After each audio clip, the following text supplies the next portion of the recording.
Hello friends, నేను మీ JD. Welcome to Bigg Boss updates. మరి బిగ్ బాస్లో రెండవ రోజు ఓట్ల శాతం చూసుకుంటే కొంచెం లెక్కలు అయితే మారాయి. క్రేజీ కంటెస్టెంట్లకి కష్టాలు వచ్చాయని చెప్పొచ్చు. ఈ అప్పట్లాగే నిఖిల్, విష్ణుప్రియ మొదటి రెండవ స్థానంలో ఉన్నారు. విష్ణుప్రియకి ఓట్ల శాతం పెరుగుతూ ఉంది.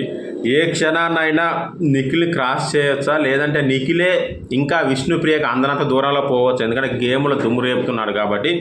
ఇక ఆ తర్వాత మణికంఠ యాజ్ యూజువల్గా ఉన్నాడు.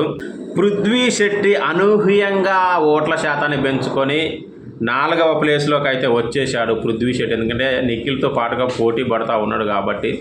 మరి ముందు ముందు ఎలా ఉంటుందో తెలియదు. ప్రస్తుతానికైతే 4వ స్థానంలో ఉన్నాడు.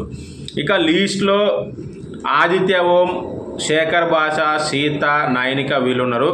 అయితే డేంజర్లో కిరాక్ సీత కూడా ఉంది. కిరాక్ సీత గేమ్ ఫస్ట్ నుంచి పర్లేదు. అయితే ఆమెకు ఓట్లు ఎందుకో పడట్లేదు, ఎందుకనో తెలియదు. మరి ఏమన్నా మీకు తెలిస్తే కామెంట్ చేయండి. ఇక ఆదిత్య ఓం ఎప్పట్లానే డేంజర్ జోన్లో ఉన్నాడు. పృథ్వీ కూడా ఉండే, కానీ పృథ్వీ డేంజర్ జోన్ని క్రాస్ చేసి ఆదిత్య ఓం వచ్చాడు. మరి ఆదిత్య ఓం అండ్ సీత ఉన్నారు. సీతకు చాలా చాలా తక్కువగా ఉన్నాయి ఓట్లు. ఒకవేళ ఆదిత్య ఓం కాదంటే సీత ఎలిమినేట్ అయ్యే ఛాన్స్ ఉంది. కాబట్టి ఎవరైనా సీతను కాపాడుకోవాలనుకునే వాళ్ళు ఉంటే ఇంకా టైం ఉంది కాబట్టి ఓట్లు గుద్దేయండి. మరి ఆదిత్య ఓం ఎలిమినేట్ అవుతాడా, లేదంటే ఇంకా ఈ ప్రీవియస్ డేస్లో మళ్ళీ ఆదిత్య ఓం కూడా గేమ్ను పెంచుకొని ఇంకెవరైనా డేంజర్ జోన్లోకి నెడతారా? అలాగే ఈరోజు మీరు ఎవరికి ఓటేశారో కామెంట్ చేయండి.